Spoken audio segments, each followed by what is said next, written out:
బదిలీల కోసం 11 ఏళ్లుగా ఎదురు చూస్తున్నామని ఆదర్శ పాఠశాల ఉపాధ్యాయులు ఆవేదన వ్యక్తం చేస్తున్నారు. జోనల్ పోస్టు కావడంతో సుదూర ప్రాంతాల్లో ఉద్యోగం పొంది కుటుంబాలకు దూరంగా అంతులేని కష్టాల్ని అనుభవిస్తున్నామన్నారు. తమ తర్వాత ఉద్యోగాలు పొందిన వారికి అన్ని రకాల అవకాశాలు లభిస్తుండగా తమను మాత్రం పట్టించుకోవటం లేదని ప్రభుత్వానికి ఆదర్శ పాఠశాలల పీజీటీ, టీజీటీ ఉపాధ్యాయులు విజ్ఞప్తి చేశారు.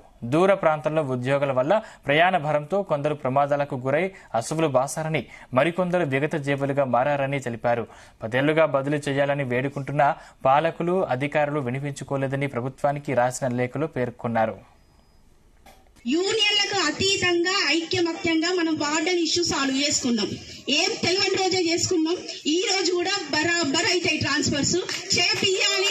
దీనికోసం ఆమరణ నిరాహార దీక్ష చేయడానికి ముందుంటా సార్. ఇది ఇంతటితో వదలదు.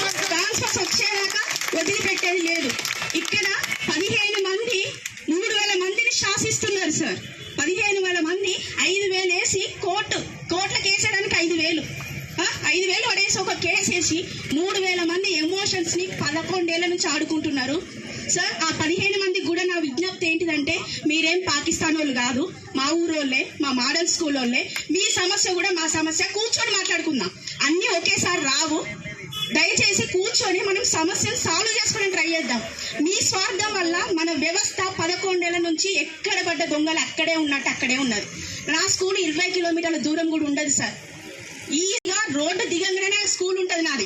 అయినా నేను ట్రాన్స్ఫర్ల కోసం పోరాడుతున్నా అంటే మన వ్యవస్థ ఉనికిని మనం కాపాడుకోవాలి.